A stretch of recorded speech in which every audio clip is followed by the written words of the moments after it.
morning class 12th. This is the topic biotechnology principle and processes.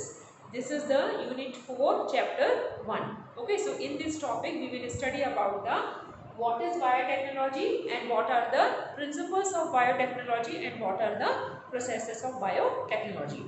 So biotechnology is not a new thing. It is very old and ancient things. आपने देखा होगा milk से curd का conversion या alcoholic beverages का बनना या antibiotics का बनना, ये सभी हमने किससे बनाए हैं? किसी भी माइक्रोब्स से। जैसे आपने देखा मिल्क से कर्ड का कन्वर्शन होता है लैक्टोबैसिलस से।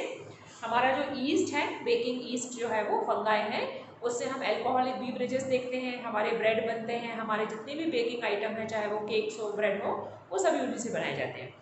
तो बहुत पुराने समय से हम लोग माइक्रोब्स का यूज़ करते चले आ रहे हैं, लेकिन यहाँ पर जो बायोटेक्नोलॉजी है वो मॉडर्न बायोटेक्नोलॉजी है। So modern biotechnology that is, इसमें हमने कुछ प्रिंसिपल्स यूज़ किए हैं जो हम पुराने समय में नहीं करते थे, कुछ टेक्निक यूज़ किए हैं।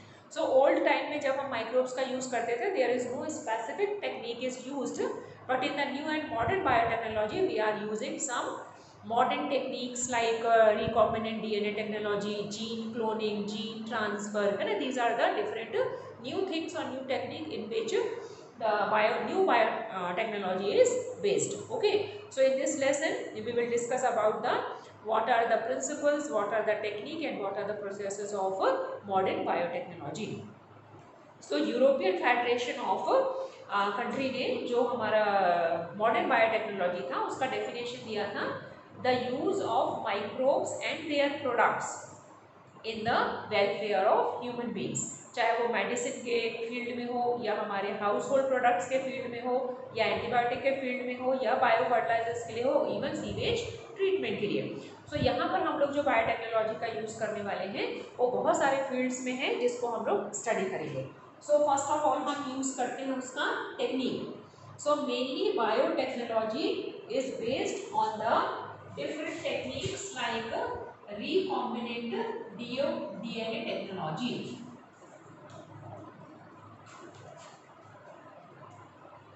और recombinant DNA technique.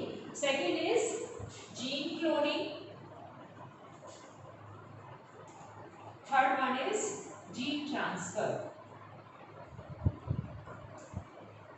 Okay. सो ये हमारे टेक्निक है जो कि हम लोग अभी मॉडर्न बायोटेक्नोलॉजी में यूज़ कर रहे हैं। रिकॉम्बिनेंट डीएनए, रिकॉम्बिनेंट डीएनए से आपको रिकॉम्बिनेशन नाम से पता चल गया होगा कि यहाँ पर किसी भी दो ऑर्गेनिजम्स को या दो अलग अलग प्रोजेनी को या दो अलग अलग डीएनए सेगमेंट्स को मिला के हम लोग रिकॉम्बिनेंट डीएनए बनाने वाले हैं। जीन क्लोनिंग, क्लोनिंग का सिंपल मीनिंग क्या होता है? Identical to their parents. So ऐसा जीन हम लोग बनाएंगे जिसकी हम लोग क्लोनिंग कर सकते हैं या उसकी सेम आइडेंटिकल कॉपीज बना सकते हैं। Gene transfer, that is any desired genes transferred to the one organism to another organism. So these are the different technique. First technique is very common. It is a recombinant DNA technique or rDNA technique. So how this rDNA is formed? So यहाँ पर हमको दो चीजें समझना है। एक तो हमको समझना है alien DNA, gene of interest, और हमारा फॉरेन जीन। सेकेंड होता है हमारा वेक्टर। सो रिकॉम्बिनेंट डीएनए समझने के लिए हमको दो चीज़ों का समझना बहुत ज़रूरी है। नंबर क्या है हमारा? First, foreign DNA, it is also called as gene of interest, it is also called as alien DNA. ठीक है, what is the first thing in the recombinant DNA technology? Foreign DNA, बाहर से आया हुआ। Gene of interest, किस genes का हमको जरूरत है, हमारा इंटरेस्ट किस जीन में है, या एलियन डीएनए। ठीक है, ये हो गया हमारा फर्स्ट। सेकंड, इसके हमको क्या चाहिए है? वेक्टर चाहिए है। ठीक है, सो वेक्टर वर्ड अपन लोग कहाँ पर पढ़ते हैं? डिजीजेस में। जैसे आपने देखा कि मलेरिया डिजीज का वेक्टर कौन है?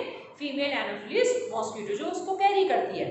तो सेम हमारे फॉरेन डीएनए को कैरी करने वाला क्या होना चाहिए? एक वेक्टर होना चाहिए।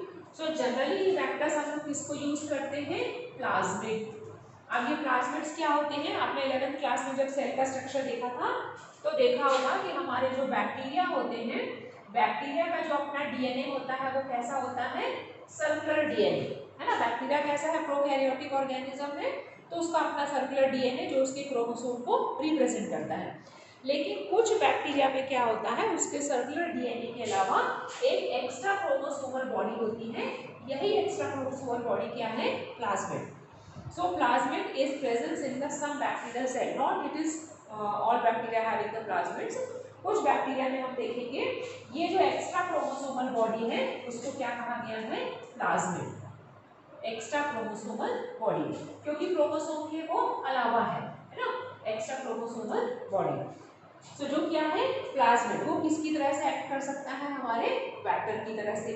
सो वेक्टर किसके लिए बनेगा, वो हमारे एलियन डीएनए या जीन ऑफ इंटरेस्ट को लाइगेट करने के लिए, उसको कैरी करने के लिए उसको वेक्टर का काम करेगा। तो पहला का हमारा वेक्टर क्या हो गया, प्लाज्मिड। सेकंड हम लोग किसको यूज कर सकते हैं, किसी भी वायरस को, जैसे हमारा बैक्टीरियोफेज वायरस है ना। सो बैक्टीरियोफेज वायरस भी क्या बन सकता है, हमारा बैक्टीरिया या वेक्टर बन सकता है। तो रिकॉम्बिनेंट डीएनए टेक्निक में हमको क्या चाहिए है, ये दो चीजें चाहिए। Number one is foreign DNA और जीन ऑफ इंटरेस्ट और alien DNA. So it is the piece of DNA which is required for the required protein. हम क्या बनाना चाहते हैं, हमको क्या चाहिए, किसके ऊपर इंटरेस्ट है, वो हमको स्मॉल सेगमेंट ऑफ डीएनए चाहिए और उसको कैरी करने के लिए क्या चाहिए, प्लाज्मिड्स। सो प्लाज्मिड किसकी तरह से एक्ट करेगा, वेक्टर की तरह से। इसके अलावा दूसरा हमारा बैक्टीरियोफेज वेक्टर हो सकता है।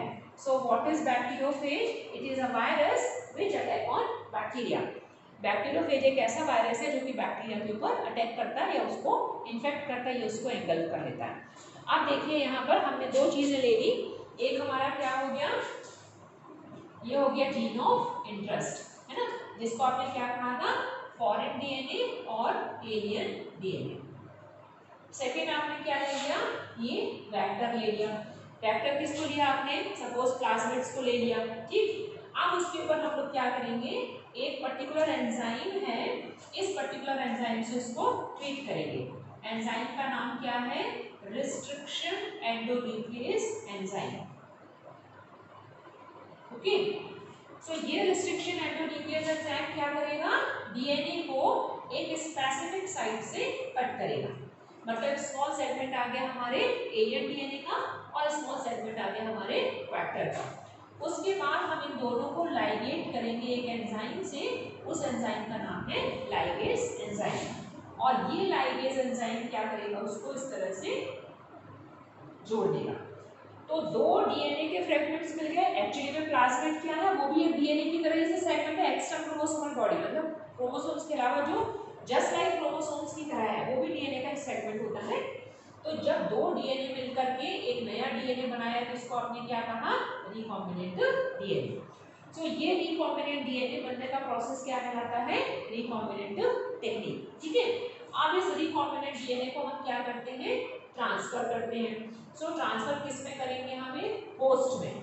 सो जनरली वो होस्ट हमारा कौन होता है, बैक्टीरिया ई कोलाई, है ना, इश्चेरिया कोलाई बैक्टीरिया होता है, वो जनरली किसकी तरह से एक्ट करता है, होस्ट की तरह से एक्ट करता है। जब इस रिकॉम्बिनेंट डीएनए को हम इस बैक्टीरिया के अंदर डालेंगे तो बैक्टीरिया का अपना एक सर्कुलर डीएनए होगा, सेकंड डीएनए हमने उसमें कौन सा डाल दिया, रिकॉम्बिनेंट डीएनए, ठीक है।